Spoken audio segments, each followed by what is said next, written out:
Welcome back to The Heat. We're talking about falling oil prices and the impact on major producers and consumers worldwide. Russia is one of the countries most impacted, and now from Moscow joining us is Dmitry Babich. He is a political analyst for Voice of Russia Radio. Dmitry, thanks for joining us. Thanks for having me on the program. Now, of course, this comes at a time, the falling oil prices, when the Russian economy is also contracting. What kind of effect is this having on Russia? Well, certainly the effect is negative, primarily because no one could predict such a dramatic fall in the oil prices. But nevertheless, Russia can do something that the EU member countries can't do. It can devalue its currency.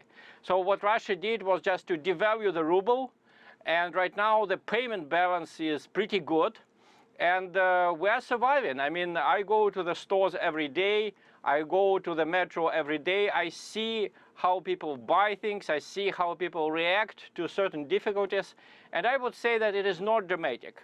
I would say that the crisis in 2008 and 2009 was more dramatic, not to speak about the crisis in the 90s, which was much deeper than the one we're having now. Are there any plans for Russia to cut production in an effort to push the price up, or perhaps get into some kind of orchestrated effort with other major oil-producing countries, perhaps Saudi Arabia, to cut production? The problem is that Russia has never been a member of the OPEC. We always had an independent policy on our oil production, and it is quite obvious that even among other major global oil producers, there is no agreement. There are clear differences between Saudi Arabia and Iran, between the OPEC and Venezuela, which also tries to pursue its own independent line. So it looks like everyone is trying to survive on their own.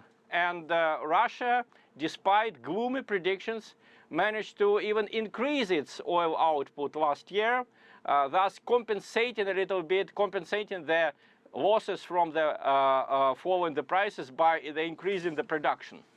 Well, as you point out, Russia is not a member of OPEC, but what would Russia like to see OPEC do? Of course, we would like to see more stability in the oil prices. These dramatic hikes in the oil prices and dramatic falls, none of them are good for the Russian economy. When the oil price goes dramatically high, then there is no incentive in Russia to do your own production. All the goods are imported from abroad, and in general, a lot of sectors in the economy slow down. When you have the dramatic fall in the oil prices, like the one we are having now, then we have the problems with our state budget. Well, thanks to many fat years that we had, Russia has a huge so-called solidarity fund or hard currency fund. So there are hundreds of billions of dollars there, so we can compensate the losses for the time being. But in general, what Russia would like the OPEC to do is to make prices a little more stable. Don't allow the dramatic falls and the dramatic hikes in the oil prices. As one of our guests told us in an earlier part of the show, you get a country like Saudi Arabia, which has been over-reliant on its oil industry for income. It failed to diversify its economy. Is that a problem that Russia faces as well? It is partially a problem. It is not as dramatic as in the countries like Saudi Arabia or Qatar, primarily because we have a different history. The Soviet Union was a self-reliant, self-sustained country. The Soviet Union produced just about everything it needed inside the country. So that legacy is still with us. We have a lot of industrial production despite all the problems that we faced in the 90s and in more recent past. So the effect is not as dramatic on the budget of, say, the countries like Qatar or Saudi Arabia, but it is painful. And unfortunately, or maybe fortunately, it coincided with a deterioration in Russia's relations with the West. So when Russia stopped some of the Western food imports, and when Russia stopped the imports of some of their luxury goods from the West, it was not just in a bid to punish the West. The problem was that the fluctuations on the currency market made a lot of Western goods simply unattractive for a lot of Russians. And if we look at this deterioration in the relationship between Russia and Western countries, I mean, Russia is already the target of Western sanctions right now. Do you see any political motivation behind the falling oil price?